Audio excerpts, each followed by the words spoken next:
샬롬 반갑습니다. 네. 오늘은 성도님들과 함께 시편 23편의 말씀을 함께 나누려 합니다. 아마 이미 많은 성도님들께서 이 말씀에 대해서 깊이 묵상하셨고 또 많은 목사님들을 통해서 이 말씀을 많이 들으셨겠지만 그럼에도 오늘 우리 가운데 이 말씀을 통해서 허락하실 하나님의 은혜가 있겠다 싶습니다. 사실 저도 많이 부담스럽고 이 본문을 괜히 잡았나 싶기도 하지만 또 하나님께서 이 본문을 통해서 허락하신 은혜가 컸기 때문에 이 시간에 성도님들께서 열린 마음으로 주의 말씀을 들으신다면 또 이 말씀을 통해서 익숙하지만 또 새로운 은혜를 허락하실 줄로 믿습니다. 이 시간 열린 마음으로 함께 이 말씀 나누었으면 좋겠습니다. 많은 사람들은 인생을 산을 오르는 것 같다라고 이야기합니다. 왜냐하면 인생에 어떠한 목표점이 있고 그 목표를 향해서 달려나아가는 것이 마치 산의 그 정상을 오르는 것과 비슷해 보이기 때문이죠. 그런데 죄송한 말씀이지만 성도님들, 인생을 살면서 본인이 목표하신 대로, 본인이 계획하신 대로 그렇게 다 사실 수 있으셨습니까? 저는 이런 말씀 드리기 좀 죄송하지만 얼마 살지 않았던 인생이고 아직 젊은 인생이지만 인생을 살다 보니까 제가 목표한 대로, 제가 계획한 대로 그렇게 살 수만은 없더라고요. 그렇게 살지 못할 때가 더 많았고 제가 원했던 그 목표와 그 계획들이 이루어지지 않을 때가 더 많다라는 것을 경험할 수 있었습니다. 그래서 산을 오르는 것과 같다라는 이 사람들의 이야기는 제가 생각했을 때는 잘 틀린 것 같습니다. 그러면 우리의 인생은 무엇과 같을까요? 성경에서는 우리의 인생을 어떻게 설명하고 있을까요? 성경에서는 우리의 인생을 광야를 걷는 것과 같다라고 이야기합니다. 광야는 황무지입니다. 광야는 어디로 가야 될지 길도 나 있지 않은 곳입니다. 그래서 소망이 없는 것 같고 우리의 계획과 우리의 목표는 전혀 의미가 없는 것 같아 보이는 곳입니다. 하지만 이 광야에는 진정한 소망이 있습니다. 왜냐하면 광야에서 우리를 인도하시는 하나님을 만날 수 있기 때문입니다. 우리가 그 하나님의 인도하심을 받고 살아가면 우리의 삶이 내가 원하는 대로, 내가 계획한 대로 되지 않아도 우리의 삶은 반드시 완성되어질 수 있기 때문입니다. 그것을 이스라엘 백성들의 모습을 보면 잘 알 수 있지 않습니까? 출애굽을 했던 이스라엘 백성들이 가나안 땅을 향해서 여정을 걸어 나아갔습니다. 그런데 그때 그들이 가나안 땅에 나아가면서 그들의 계획 가운데 그들의 목표를 향해서 달려나아갔다면 그들은 가나안 땅에 들어가지 못했을 것입니다. 가나안 땅이 아닌 다른 곳에 정착했을 수도 있고 가나안 땅을 포기했을 수도 있겠다 싶습니다. 그런데 하나님께서 그들의 인생을 이끌고 또 그들의 삶을 붙드시고 그렇게 가나안 땅으로 이끌어 가시니까 결국에 그들이 가나안 땅에 들어가지 않습니까? 물론 40년이라는 광야의 세월이 있었지만 그곳에서 하나님의 인도하심을 받으며 그들은 완전함을 누릴 수 있었고 보호하심을 누릴 수 있었고 차고 넘치는 기쁨을 누릴 수 있었습니다. 그렇기 때문에 우리의 인생이 광야와 같을지라도 하나님이 함께 하시고 하나님이 인도하시면 우리의 인생은 완성되어질 수 있고 이 세상에서 경험할 수 없었던 참된 만족과 기쁨을 누릴 수 있을 것입니다.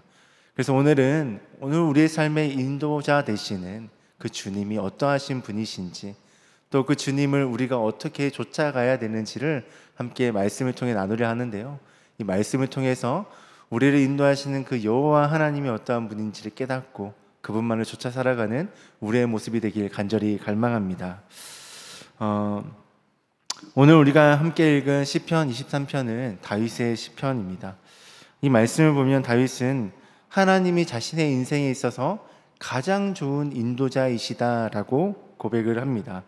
우리 1절 말씀을 다시 한 번 더 읽어봤으면 좋겠는데요. 1절 말씀입니다. 시작. 여호와는 나의 목자시니 내게 부족함이 없으리로다. 아멘. 하나님이 어떠한 분이시기에 다윗은 자신의 인생에 있어서 가장 좋은 인도자이시다라고 고백을 할 수 있을까요? 심지어 하나님이 나의 인도자 되시면 내 삶에 부족함이 없다라고 고백하는데요. 성도님들께서는 하나님을 어떠한 분으로 알고 계십니까? 요즘에 제가 자주 이렇게 이용하는 커피점이 있는데 그 커피점에 가면 그 커피를 주문하고 기다릴 때 이제 커피가 완성되어지면 제가 입력해 놓은 별칭으로 저를 불러줍니다. 뭐 다 아시는 곳일 텐데요. 이 별다방이라고도 부르는 곳이죠. 근데 그곳에 가면 굉장히 다양한 별칭으로 이제 불리어지는 것을 볼 수 있습니다. 제가 이제 한 인터넷 기사를 본 적이 있었는데 거기서 굉장히 재치 있는 별칭들을 보았습니다. 제가 쏠게요 고객님, 저도 한 입만요 고객님, 맛있겠네요 고객님, 난 직원이고 넌 고객님, 넌 뛰어오세요 고객님, 경찰청 발음이 잘 안 되네요. 네, 경찰청 철창살 고객님. 와, 굉장히 발음이 어려운데 뭐 이런 다양한 별칭들로 이제 입력을 해놓고 그렇게 불리우는 분들이 있다라고 합니다. 제가 실제로는 보지 못했는데 제가 실제로 들었던 별칭 중에 굉장히 재치 있었던 건 종이빨대 싫어 고객님이었습니다. 그 커피점에서는 종이빨대를 주거든요. 근데 그게 싫다고 그 별칭으로 넣은 것입니다. 그런데 그 인터넷 기사 마지막 부분에 보니까 이렇게 다양한 재치 있는 별칭들이 있는데 이런 별칭들로 인해서 거기서 근무하시는 직원분들이 굉장히 곤혹스러운 경우들이 있다라고 이야기를 하더라고요. 그래서 가능하시다면 우리 성도님들도 별다방을 이용하실 때 좀 좋은, 또 기분 좋은 서로가 그런 별칭들을 이용하시면 좋겠는데 제가 어떤 게 있을까 고민을 해봤는데 한 2가지 정도 제가 소개해드리겠습니다. 사랑하는 나의 고객님, 아니면 숨겨왔던 나의 고객님, 뭐 이 정도면 서로가 기분 좋지 않을까. 네.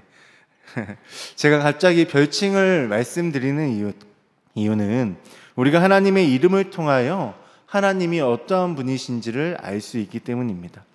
오늘 성경에서 다윗은 하나님을 여호와라고 이름하고 있습니다. 여러분들, 여호와는 어떠한 뜻일까요? 여호와는 스스로 있는 자라는 의미를 가지고 있습니다. 출애굽기 3장을 보면 하나님이 모세를 부르시고 이렇게 명령하십니다. 애굽에 지금 이스라엘 백성들이 많이 고통을 받고 있는데 네가 가서 그들을 좀 데리고 나왔으면 좋겠다, 이런 명령을 하시죠. 그때 모세가 이렇게 이야기합니다. 하나님, 제가 그들에게 가서 하나님을 누구라고 이야기하면 될까요? 누가 이런 명령을 했냐라고 물어보면 저는 어떻게 대답해야 될까요? 그렇게 이야기를 했을 때 그때 하나님께서 모세에게 이름을 이렇게 소개하십니다. 출애굽기 3장 13절과 14절 말씀인데요, 우리 함께 읽도록 하겠습니다. 13절 14절입니다. 모세가 하나님께 아뢰되 내가 이스라엘 자손에게 가서 이르기를 너희의 조상의 하나님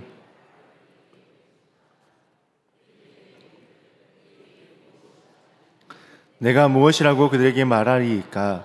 하나님이 모세에게 이르시되 나는 스스로 있는 자이니라. 또 이르시되 너는 이스라엘 자손에게 이같이 이르기를 스스로 있는 자가 나를 너희에게 보내셨다 하라. 아멘. 출애굽기 3장 14절을 보면 하나님은 당신의 이름을 스스로 있는 자라고 이야기하라고 말씀하십니다. 스스로 있는 자를 히브리어로 이야기하면 여호와 야훼가 됩니다. 스스로 있는 자라는 의미에서는 하나님의 그 전능하심과 영원하심이 담겨져 있는데요. 그래서 오늘 성경에서 다윗이 여호와는 나의 목자시다라고 고백할 때 여기서 여호와는 그 영원하시고 전능하신 하나님이 오늘 우리의 목자가 되신다, 나의 목자가 되신다, 그래서 나는 부족함이 없다라고 이야기하는 것입니다.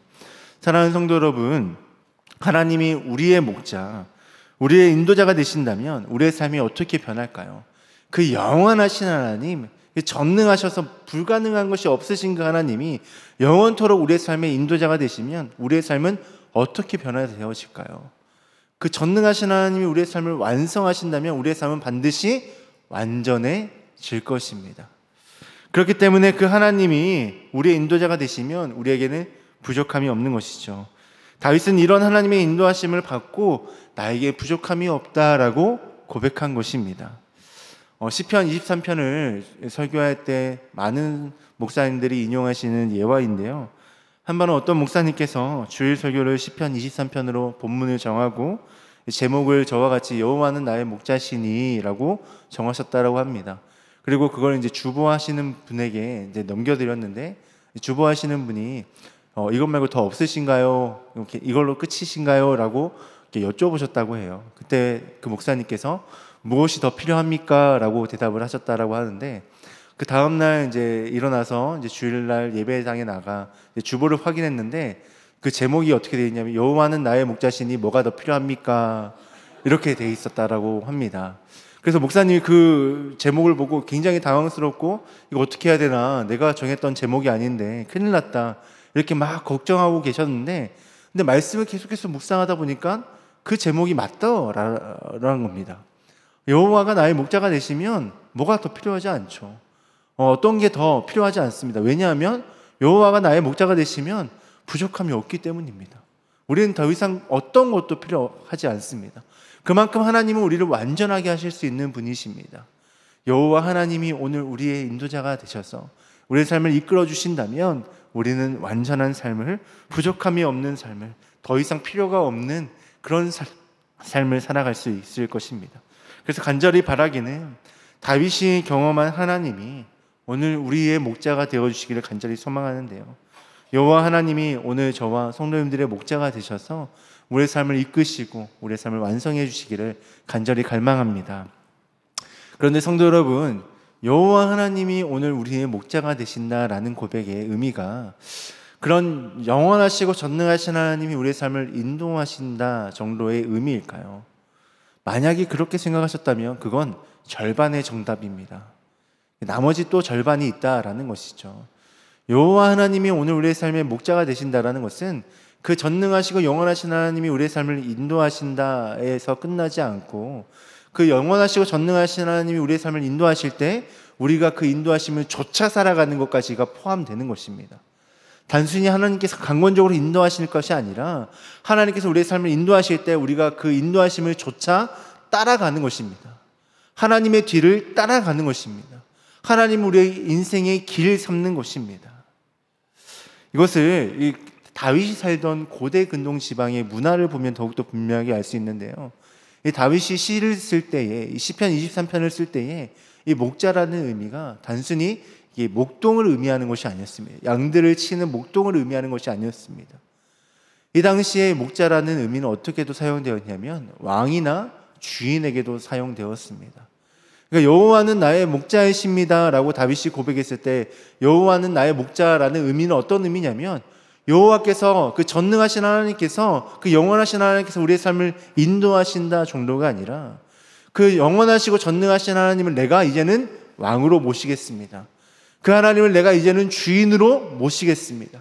그래서 그분의 인도하심, 그 하나님의 인도하심을 따라 살아나가겠습니다 라는 고백이 포함된 것입니다. 오늘 우리의 고백도 이와 같아야 합니다. 하나님, 오늘 우리의 삶의 인도자가 되셔서 우리의 삶을 완성해 주십시오 정도가 아니라 그 완전하게 하실 그 주님을 내가 좇아 살아가겠습니다. 때로는 내가 이해가 되지 않을 때라도, 내가 이성적으로 판단했을 때 옳다고 판단되지 않을 때라도 하나님이 온전하심을, 하나님이 전능하심을, 하나님이 의로우심을 내가 인정하고 하나님을 주인 삼아, 나의 왕 삼아 그 하나님의 말씀만을 좇아 살아가겠습니다 라는 고백이 여호와는 나의 목자이십니다 라는 고백의 의미입니다. 나의 뜻보다, 나의 생각보다, 나의 원함보다 하나님의 뜻과 하나님의 원함과 하나님의 생각을 더 우선순위에 두고 그 하나님이 인도하시는 대로 좇아 살아가는 것, 그것이 여호와가 나의 삶의 목자가 되시는 것입니다. 이런 의미가 3절을 통해서 더욱더 분명하게 드러나는데요, 우리 3절 말씀도 다 같이 읽도록 하겠습니다. 3절입니다. 내 영혼을 소생시키시고 자기 이름을 위하여 의의 길로 인도하시는 도다. 아멘. 3절을 보면 다윗은 하나님께서 우리의 영혼을 소생시키시는 목적에 대해서 말씀하고 있습니다. 다윗은 그 이유를 어떻게 이야기하냐면 우리를 의의 길로 인도하시기 위함이다라고 고백을 하죠. 이 의의 길이라는 것은 이 바른 길을 뜻합니다. 이는 마땅히 행하여야 되는 표지를 의미하는데요, 그런데 하나님께서 무엇을 위하여 우리를 바른 길로 인도하신다라고 말씀하십니까? 자기의 이름을 위하여, 자기의 이름을 위하여 우리를 의의 길로 인도하신다, 바른 길로 인도하신다라고 말씀합니다. 그런데 성도 여러분, 하나님께서 자기의 이름을 위하여 우리를 의의 길로 인도하신다라는 것은 어떤 의미일까요? 하나님께서 명색의 하나님인데, 내가 하나님인데 내 평판을 깎아먹지 않기 위해서 내가 너희들을 반드시 의의 길로 인도할 거야, 뭐 이런 의미가 자기의 이름을 위하여일까요? 물론 그런 의미도 있겠지만 여기서 자기의 이름을 위하여는 하나님의 성품을 드러내는 것입니다. 그러니까 하나님께서는 약속하신 것을 반드시 지키시는 신실하신 분이라는 의미가 자기 이름을 위하여 의의 길로 인도하신다라는 의미에 포함되어 있는 것입니다. 이것을 하나님께서 우리를 의의 길로 인도하시는 이유를 생각해 볼 때 더욱더 분명하게 알 수 있는데, 하나님께서 우리를 왜 의의 길로 인도하실까요? 왜 우리의 삶 가운데 찾아오셔서 우리를 인도하시고 우리를 완성하기 위해 그렇게 애쓰고 노력하실까요? 우리를 사랑하시기 때문입니다. 하나님께서 우리에게 내가 너를 사랑한다, 내가 너를 반드시 완성하겠다, 너는 나의 자녀다라고 그렇게 붙잡아 주시고 약속하신 이유가 우리를 사랑하시기 때문이지 않습니까? 예수님을 이 땅에 보내신 이유가 우리를 사랑하시기 때문이지 않습니까? 구약의 많은 선지자들에게 내가 반드시 메시아를 보내줄 거야 라고 약속했기 때문이기 전에, 그런 약속을 주신 이유가 우리를 구원하시기 위해, 우리를 사랑하시기 때문이지 않습니까? 이렇게 우리를 사랑하시는 하나님께서 자신의 이름을 위하여 우리를 의의 길로 인도하신다라는 것은 하나님의 성품이 그렇게 사랑이시라는 것이고, 또 약속한 것을 반드시 지키시는 신실하신 분이심을 이야기하고 있습니다. 그러니까 하나님께서는 자기의 이름에 합당하게 의롭게 인도하신다라는 것입니다. 약속하시는 것을 반드시 지키시는 그 의로우신 분이 바로 하나님의 성품이시고 바로 하나님이라는 것입니다. 성경을 보면 많은 하나님의 약속들이 있습니다. 그런데 그 약속들의 공통점이 무엇이냐면, 하나님께 순종하면 복을 받지만 하나님께 불순종하면 벌을 받는다라는 것입니다. 그 벌의 내용은 하나님 나라에서 살지 못하는 것인데요, 이 말은 하나님과 상관없이 살아가게 된다라는 것입니다. 하나님의 백성으로 하나님의 인도하심을 받지 못하고 살아가는 것이죠. 이렇게 하나님이 나의 목자가 되신다라는 것은 하나님이 나를 인도하실 뿐만 아니라 내가 그 하나님의 인도하심을 따라가는 것, 쫓아가는 것을 의미합니다. 우리가 하나님의 인도하심을 받고 하나님의 인도하심을 쫓아 살아가면 다윗과 같이 부족함이 없는 은혜가 우리의 삶 가운데 차고 넘치도록 주어질 것입니다. 사랑하는 성도 여러분, 이 세상에 어떤 사람도 하나님의 은혜 없이는 만족함을 얻을 수가 없습니다. 제가 이전에 청년부를 섬긴 적이 있었는데요, 그 청년들에게 자주 했던 이야기가 있습니다.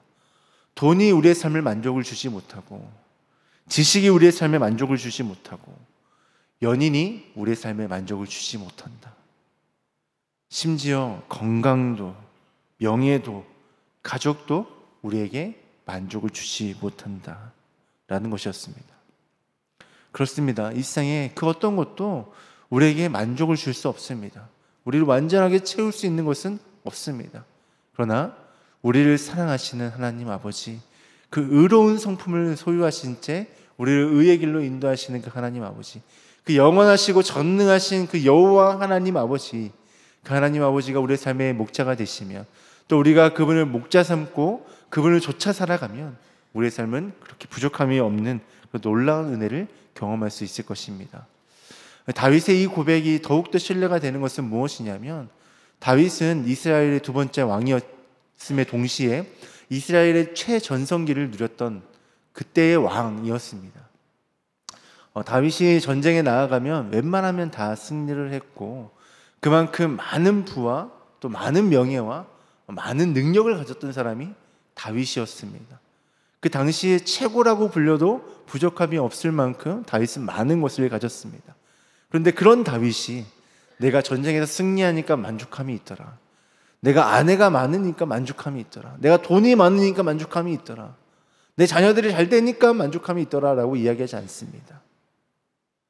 여호와 하나님이 나의 목자가 되시니까 나에게 참 만족이 있더라, 나에겐 부족함이 없더라 라고 이야기를 합니다. 오늘 우리에게 돈이 없고 건강이 없고 지식이 없고 명예가 없고, 그래서 하나님께만 우리가 만족함을 얻을 수 있나? 이것이 아니라 그렇게 이 세상에 명예가 있고 돈이 있고 건강이 있고 지식이 있는 사람들에게도 그들의 힘으로는 이 세상의 그 어떤 것으로는 만족함을 얻을 수 없으나 여호와 하나님이 그들과 함께 하시면, 또한 우리와 함께 하시면 우리는 만족함, 부족함이 없는 그런 기쁨을 누릴 수 있다라는 것입니다. 사랑하는 성도 여러분, 혹시 부족함을 느끼고 계시는 성도님들이 계십니까? 그래서 힘들고 지치신 분이 계십니까? 의지할 곳이 없어서 낭망 중인 성도님들이 계십니까? 그런 분이 계신다면 여호와 하나님을 오늘 성도님들의 목자 삼으시길 간절히 소망합니다. 그럴 때 여호와 하나님께서 그 전능하심으로 우리의 삶을 의로 인도하시고 완성케 하실 것입니다. 그래서 다윗이 맛보았던 부족함이 없다, 내 잔이 넘친다 라고 했던 그런 참된 기쁨과 만족이 우리의 삶 가운데 가득 채워질 것입니다. 사랑하는 성도 여러분, 이 시간 여호와 하나님을 우리의 목자 삼아 하나님께서 허락하시는 그 만족함을 누리시며 늘 주님을 찬양하시는 주님의 성도님들 되시길 주님의 이름으로 축복합니다. 이제 말씀을 마무리하겠습니다. 하나님이 나의 목자가 되심은 하나님께서 내 삶을 인도하실 뿐만 아니라 내가 하나님의 인도하심을 좇아 살아가는 것을 의미합니다. 그리고 그때 우리에게 주어지는 은혜는 차고 넘쳐서 우리의 부족함을 없애주는데요. 그런데 문제는 하나님의 인도하심을 좇아 살아가는 것이 좀처럼 쉽지 않다라는 것입니다. 4절의 말씀과 같이 사망의 음침한 골짜기와 같은 정말 견디기 힘든 순간들을 마주하게 될 때도 있고, 또 5절과 같이 원수와 같이 나를 힘들게 하는 사람을 만날 때도 있기 때문입니다. 그런데 그때 우리가 반드시 기억해야 할 것은 어떠한 상황 가운데서도 하나님은 나와 함께 하신다라는 사실입니다. 그리고 그 모든 상황들을 극복해내고 이겨낼 수 있도록 인도하시는 분이 하나님이시다라는 것입니다. 제가 처음에도 말씀드렸지만 이스라엘 백성들이 출애굽을 하면서 그 광야에서 40년 동안 쉬웠겠습니까? 하나님께서 만나와 메추라기를 주시고 구름기둥과 불기둥으로 그들을 지키고 보호하셨지만 그럼에도 쉽지 않았을 것입니다. 어려웠을 것입니다. 언제 끝날지 모르는 그 여정이 너무나도 힘겹고 어려웠을 것입니다. 계속해서 포기하고 싶었을 것입니다. 그런데 그때 그곳에 하나님이 그들과 함께 하셨습니다.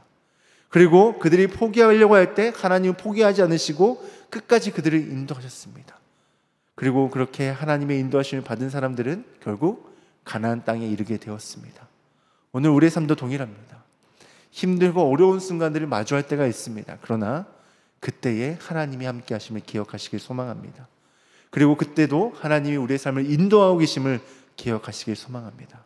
그 하나님은 우리의 목자 삼아 그분의 인도하심을 좇아 살아가면 우리는 반드시 그 영적인 가나안, 하나님 나라에 이르게 될 것입니다.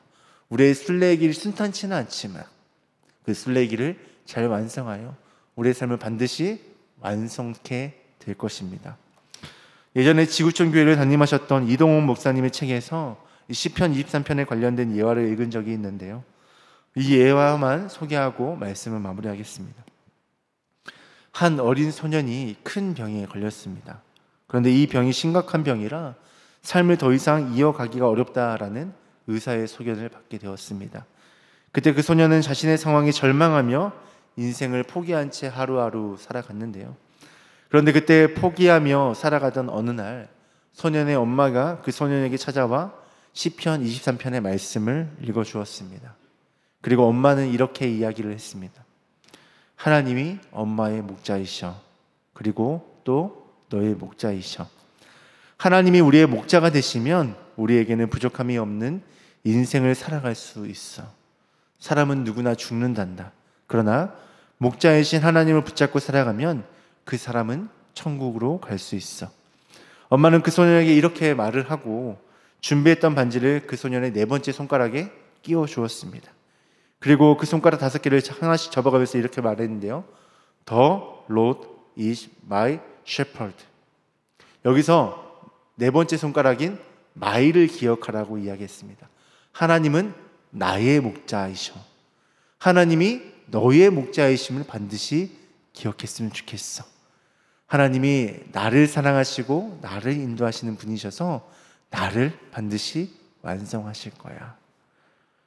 그리고 그 소년은 엄마의 이 말을 듣고 하나님이 자신의 목자이심을 기억하고 남은 인생을 살아갔다라고 합니다. 그리고 시간이 얼마 지나지 않아 그 소녀는 의사의 소견대로 죽음을 맞이했는데요. 그때 그 소녀는 자신의 네 번째 손가락에 끼워진 반지를 꼭 붙잡고 이렇게 웃으며 행복하게 하나님 나라로 나아갔다라고 이야기합니다. 사랑하는 성도 여러분, 하나님은 우리의 어떤 상황에서도 나의 하나님이시며 나의 목자이십니다. 우리가 이 사실을 기억할 때 우리는 공허한 순간에도 완전함을 누릴 수 있고 부족하다 느껴질 때에도 만족함을 누릴 수 있습니다. 우리의 목자이신 하나님을 주인 삼아 하나님이 허락하시는 그 완전함을 누리시는 주님의 성도님들 되시길 주님의 이름으로 축복합니다.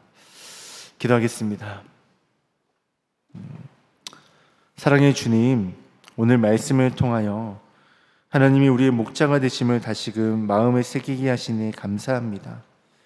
우리의 인생이 마치 광야와 같을지라도 주님께서 우리의 삶을 인도하셔서 우리를 의의 길로 걷게 하심을 믿습니다. 때로는 사망의 음침한 골짜기로 지나고 원수 앞에서 고통을 경험하게 될지라도 그때에도 주님께서 우리의 목자가 되시기에 우리에게는 부족함이 없음을 고백합니다. 하나님, 오늘 우리의 목자이신 주님을 나의 왕으로 모시며 온전히 주님만을 쫓아 살아가는 우리가 되게 하여 주옵소서. 그래서 우리의 뜻과 계획이 아니라 온전히 주님의 뜻을 따라가게 하시고 주님의 인도하심을 신뢰하는 우리가 되게 하여 주옵소서. 이 시간 부족함과 갈급함을 느끼는 모든 성도들에게 하늘의 위로와 평강을 더하여 주시고 주님의 은혜로 차고 넘치는 만족과 기쁨을 누리게 하여 주옵소서. 오늘 우리의 삶의 참된 목자가 되시는 예수님의 이름으로 기도합니다.